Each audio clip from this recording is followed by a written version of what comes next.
you by explore.org. I'm a lone ranger today, everyone. So that means you've got to be extra friendly and send me through your hellos and what you're having to drink and all of that. And I must tell you before we start that I met Suki V today. I'm sure all of you know who Suki V is. Suki V is a viewer and she was visiting South Africa and I got to meet her today. It's very, very cool when I get to see you in person because so often, you're just a name. But it does feel like I get to know you because I know if you're drinking a coffee or a Diet Coke, Bob from Kalamazoo, well, whatever it is, as usual, we are live and interactive for Wild Moments. So send through questions and comments. Tell me about yourself. Tell me what you have in hand to accompany you during Wild Moments. And if this is the first time that you're joining us, then this is the opportunity for us to discuss some animal behavior. We have a look at some really cool clips over the last few weeks, or sometimes we have a theme, but of course, today is World Lion Day. So there is a theme. It's all about lions. Now, we don't always have a theme. Sometimes we just go through cool clips from the week or several weeks, but today there's definitely a theme. So it's all things lion. Oh, I have some hellos coming in already. Aussie Jan 2, you say good afternoon. It's coffee time. So many of you enjoy Wild Moments with coffee. Love it. Today, I kind of just rolled in recently. You can blame Suki V for that. Rolling Trouble, you say hello all from Washington. You've got your coffee and your water on hand. Good to know, Rolling Trouble. Andy, you say good afternoon. Good afternoon, Andy. And Tris Visop, you say hello, everybody. You're ready for the show. Well, when I'm out in the bush, lions are one of those things that you always want to see. You always want to see lions. And it's not just about being able to see this iconic animal. And especially for us as guides, we want to meet them. We want to know what the lions in this specific area are like. What do they look like? How do they behave? What are their dynamics? And it's such an incredible animal to study because they're the only social cat. And those social bonds in itself are just incredible. And the strategies they use to hunt. And in, say, like the Lowveld, the Kruger area, well, actually across South Africa, there's about 13,000 lions left in the wild in South Africa. In the wild in general, in the world, it could be up to about 40,000 lions left in the wild.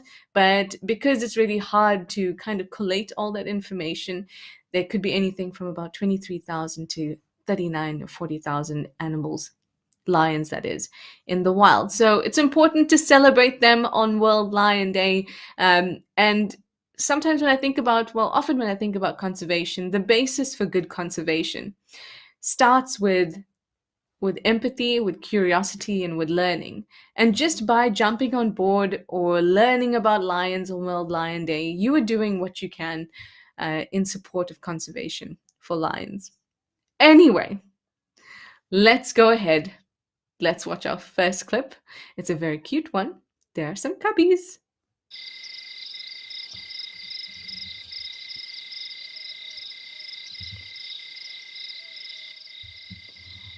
Okay, so this is at Tembe. Oh, there we go. There's a little one.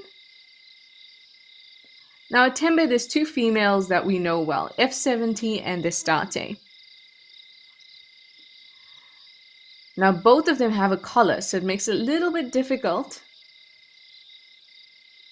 to determine who it is. It could be F70, could be Estate, because both have been seen mating.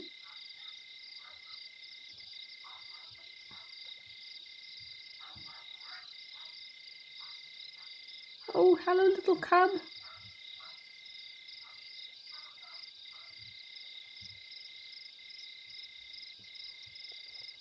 Now, I seldom see a single cub.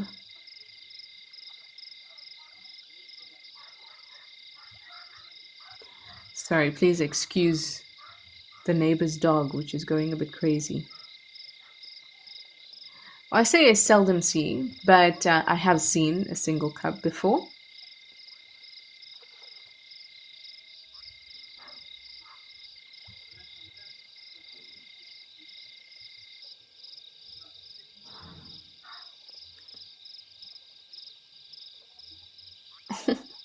Lion cubs are adorable. This one's got a proper spring in its step.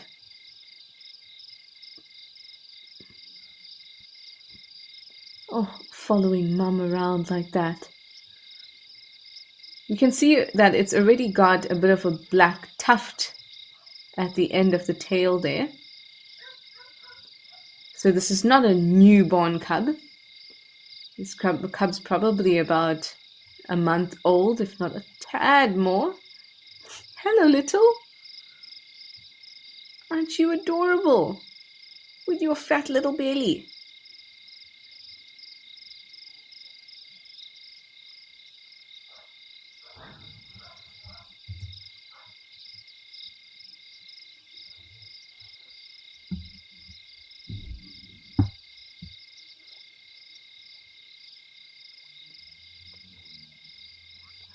Oh, this is so amazing. We haven't seen a little lion cub in such a long time. And now this means that at Tembe, we could see this cub way more often. And the precious thing about it is that you get to enjoy watching this cub grow up. So one of the things um, with cubs, single cubs, so there's not a whole lot of them. So females in estrus link up their estrus cycles, females in a pride. So what ends up happening is that they give birth at a single time or within, a few days or a few weeks of each other. So what that means is that there'll be a lot of cubs around, and those lots of cubs take up a lot of attention. So they become a central point of the pride. But when there's a single cub, and I've seen this a couple times, and I really don't mean to doom this cub in any way, but I've seen it a couple times. Single cubs often get left behind because they're unable to keep up with everyone else. But the prides that I'm familiar with are quite large prides with many females and many cubs, and they roam large areas. So here in Tembe, with Astarte and F70, I think it's unlikely that the cub won't be able to keep up because they're only really taking care of each other and that one cub.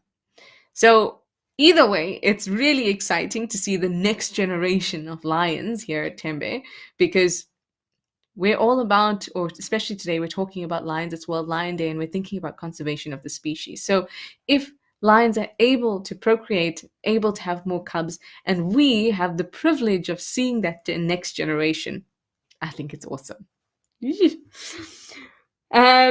Gert in the Netherlands, you say good day all from the Netherlands. Let the lions roar. I'd love to hear your best roars, but unfortunately, I don't think you can send me your roars over the chat. Amber Co, you say happy Thursday to all. You've got your coffee and a muffin in hand. Oh, a muffin sounds good. Eyes and ears ready for fun. Lovely. Marie Claude, you say bonjour Trish, and all of you from France, bonjour Marie. Thank you so much for joining us on World Lion Day. Dear NC, you say good morning from a cloudy Seattle. You've got your coffee. Caroline Morgan, you say hello from Texas. Hello, Caroline. Jan Powers, you say hi all from a still hot Arizona. You've got lots of water on hand. Ooh, water sounds good now. Tris Visop, you say only water around the water holes, and you're happy it's much cleaner. At least it looks like it. It does kind of look a little bit cleaner. Kennedy Ann, you say, oh, you made it. Hello from BC, Canada. Hello, hello. Thank you for making it. You're not that late either. Bob from Kalamazoo. Hi, Bob. You say, hello, Trishala. Happy Thursday. A happy Thursday indeed. Mr. H UAE 87, you say, we have Arabian coffee and cookies today. That also sounds very, very good. I love knowing how you enjoy these Africam shows and the Explore shows. I love it. It gives me some insight into everyone around us that are wildlife enthusiasts that I don't actually get to meet. Kennedy Ann, you say, oh, so tiny. It is oh so tiny. And Tris Visop, you say, it is F70 that we're looking at. Okay. Thank you for that clarity, because to me, I was unsure whether that was F70 or Astarte. Astarte is F70's daughter as well. So it's about time that she should be having her first litter.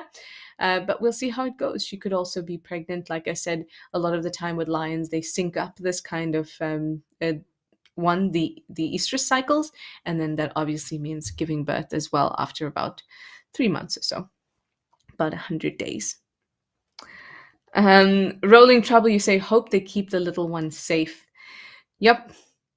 Well, another thing that cats will do is that they will mate with as many males in the area as possible. And what that does is confuses paternity.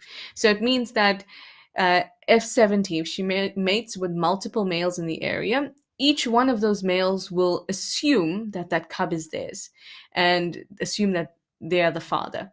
So they will not try to kill the cub. And that's why you might see her mating with multiple males in that territory. Mary Momo, you say, hi Trishala, coming in late from a hot, humid Hot Springs, Arkansas with your spring water. I love that you always tell us what type of water. And you're so glad to see the lions here. Your lifelong favorite. Well, we are very glad to be dedicating this entire Wild Moments to lions. Anyway, we saw a softer side of the lions, this time with F70 and that little cub at Tembe. But let's head over and look at another side of the lions, a strategic hunting side. Oh, there they go in the distance.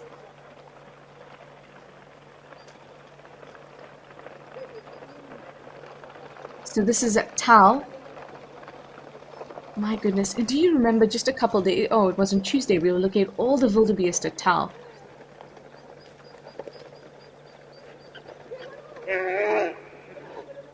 Oh no.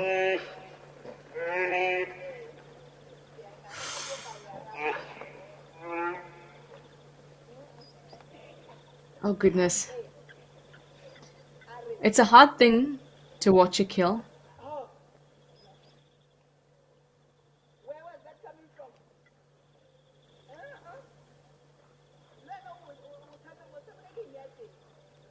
That bleat, those calls in distress, it's very difficult to watch.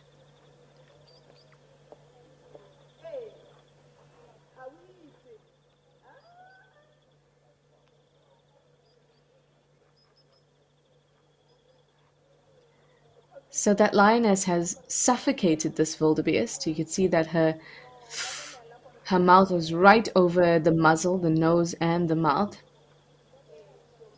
And now the others have come in to feed. A lot of the time, the prey animal is not fully dead at this point. I've seen many a time where lions are eating, whether I've watched the full hunt or just arrived at a kill, where they're eating and the prey species is still moving a little bit. So I see a bit of resistance in the back legs of this wildebeest. Still a little life in it. Yeah, it's a difficult thing to watch. But at the same time, lions are a very important part of maintaining and keeping plains game, so things like wildebeest, impala, general game, zebra, they're a very important part of controlling those populations. Like I said, it's a difficult thing to watch, but it is part of life in the wild.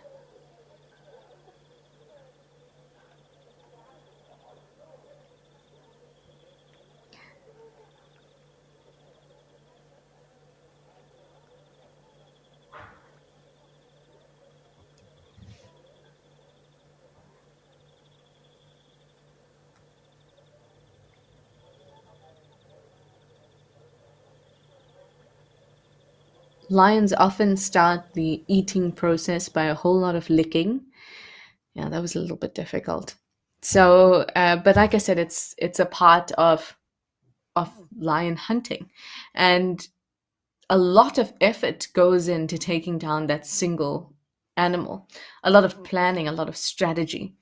And I was thinking recently how amazing it would be to And there are definitely people of the world who have done this, people who study lions. But imagine following a single pride. And we know that when prides hunt, they take up different positions. So there'll be those that bring up the flanks if they're trying to corner a herd, those that run in, that kind of spark everything happening, and those that come in from the back.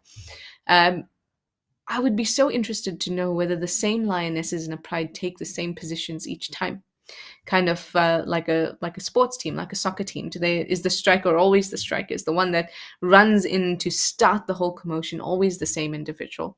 I think it would be really interesting to know that kind of information.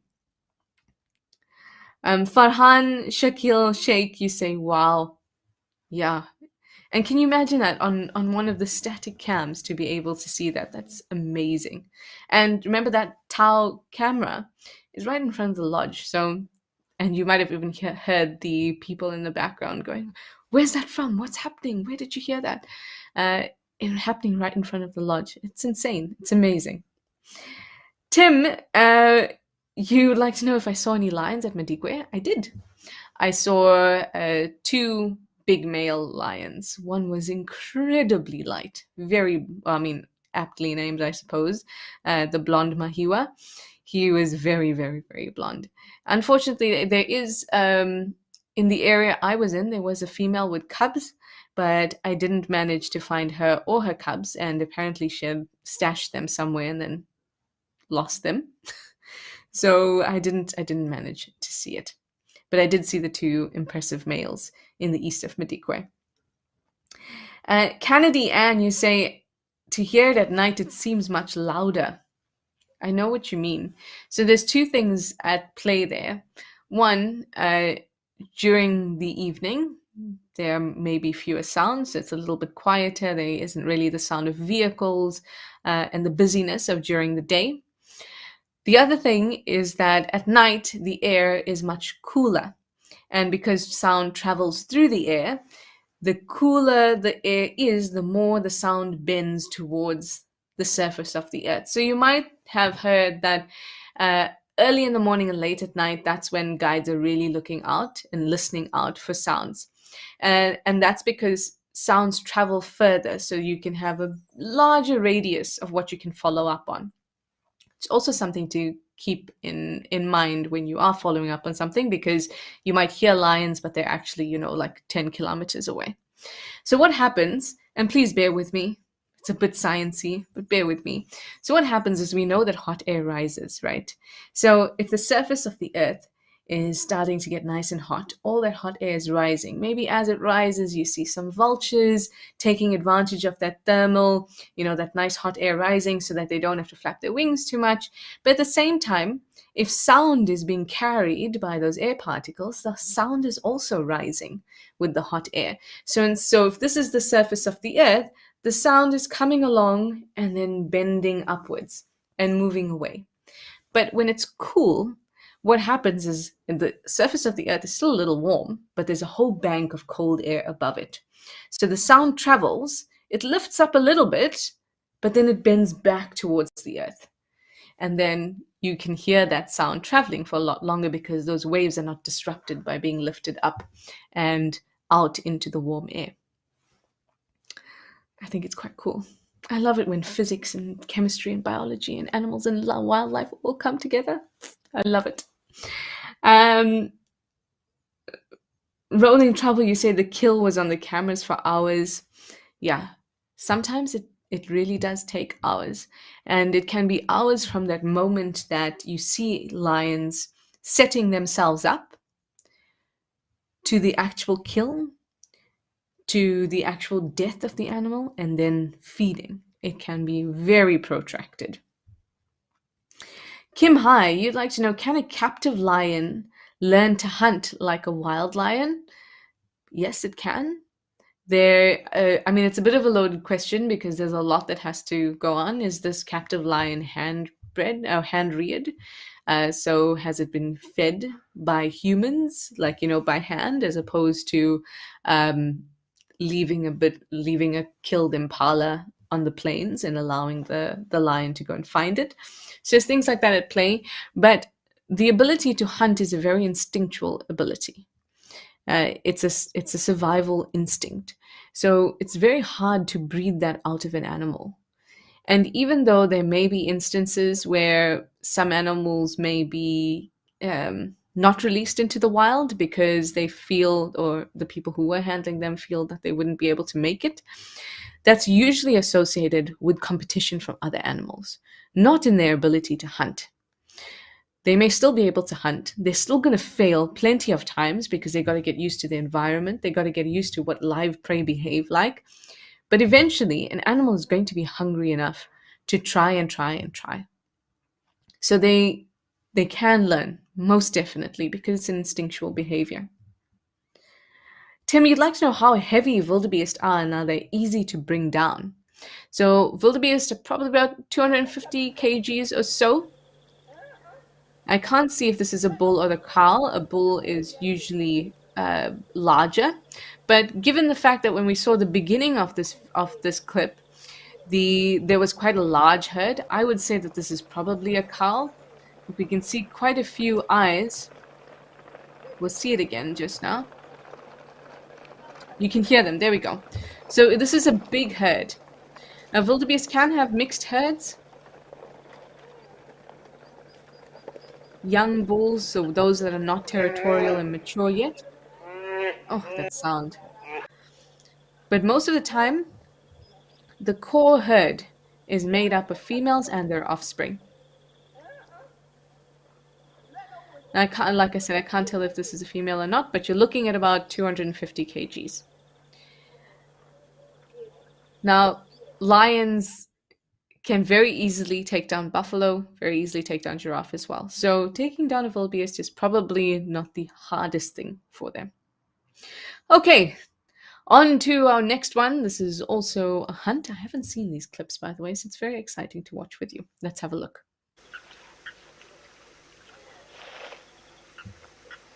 So this is afterwards.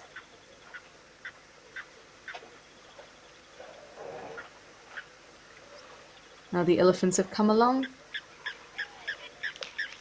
Wow, I'm surprised they didn't react more strongly. I'm really surprised they didn't react more strongly.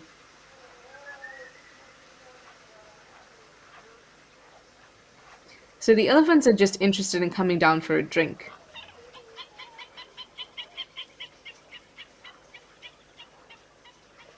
Sometimes that can, I suppose, really take over their mind in a way. You know, they've got a one-track mind when it comes to water, coming down to have a drink. But I've never seen, and this says a lot, I've never seen an elephant this unreactive when there's lions in a kill nearby.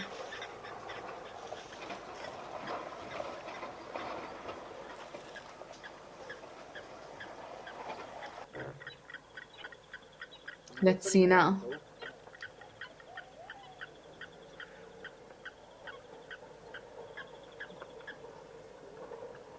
Coming to investigate as usual.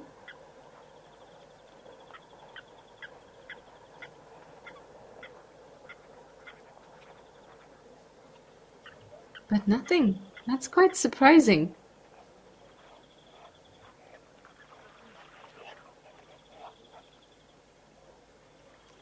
I think also if it were a cow and a calf, or if it was a larger herd, there might have been a lot more of a reaction.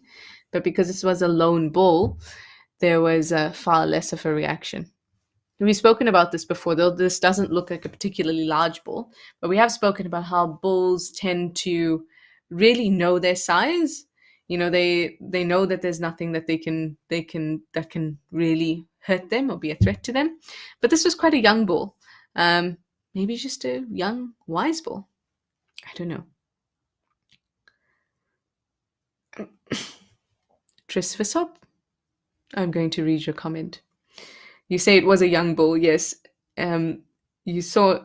Oh, you're talking about the wildebeest. Ah, okay. You say you saw his jewels being consumed, so to speak. How unfortunate. And I hope that all the males joining us today went, yeah, it happens. It's also one of the parts that go quickest because it's soft and it's exposed and it's easily detached from the body. Do with that information what you will. Trisvisop, you also say that you saw a starting about 8 days ago, so talking about Tembe here when we were looking at the cub, and she looked like she was heavily pregnant too, so that wouldn't be surprising. And it would be awesome if we did have a little group of cubs and have attentive mothers that we can watch at the Tembe camp. Anyway, let's head over to our next clip, also at Tau. It's a bit of a tug of war. If you didn't know, Tau means lion in Setswana, so it's the place of the lion. Back at the same kill.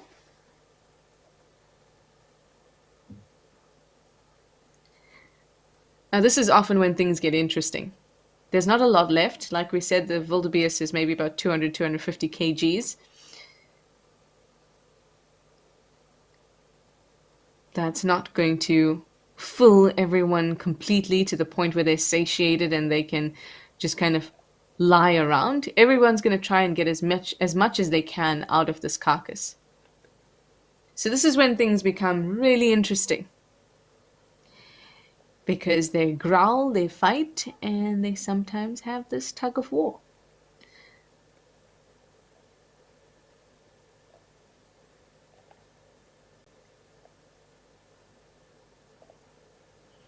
Also notice how, you can actually hear the crunching.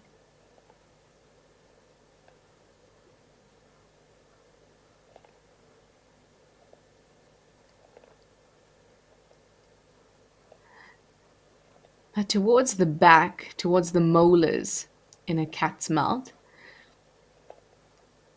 they are modified, and these modified molars, one at the bottom and one at the top, are kind of like shears, and they move against each other to constantly sharpen themselves. They're called, in fact, carnassial shears. That's what we were hearing. Well, here we go. Tug of war now for the little bits that are left over. Oh, and a jackal in the background.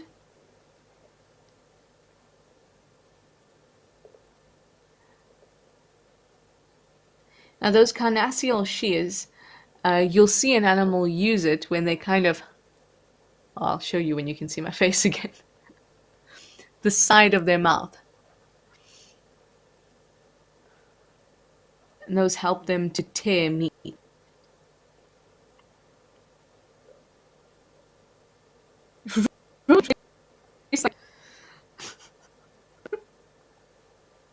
Definitely looks like tastes like chicken.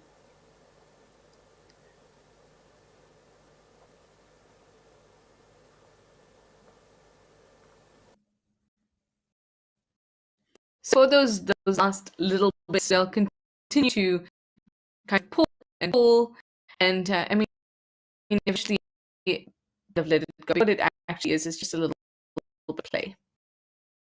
Saying is with the carnassial shears, if you imagine, I've been here. So the carnassial shears right at the edge here towards the molars, and they're like two blades that are constantly against each other, become sharpened. And that's why you often see cats, if the piece of meat is here, they move like this and they bite like that, using those carnassial shears. And those are the ones that cause that whole lot of noise that we can hear very clearly, and they're very strong as well. Amberco, you say there were also 2 cubs with this pride that came later. That would be quite cool. So at a carcass, when it comes to lions, cubs are the last ones to eat, which often means that cubs do starve.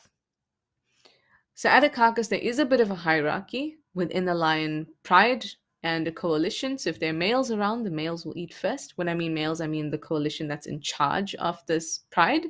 So dominant males, they're the ones that will eat first. Then the lionesses will eat, then the sub-adults, and then the cubs lastly. So the fact that they brought the cubs to it, is a very good thing because it means that the cub had something to eat. Well, that was very lion filled, I thought. And I think it's a great way to celebrate and end off our celebration here with Africam and Explore.org for Wild Moments of World Lion Day. But it's time to say goodbye from the Lone Ranger. Trishala, thank you for keeping me company. Thanks for all your questions and your comments. It was lovely to celebrate World Lion Day with all of you. I'll talk to you or see you again very soon. Bye for now.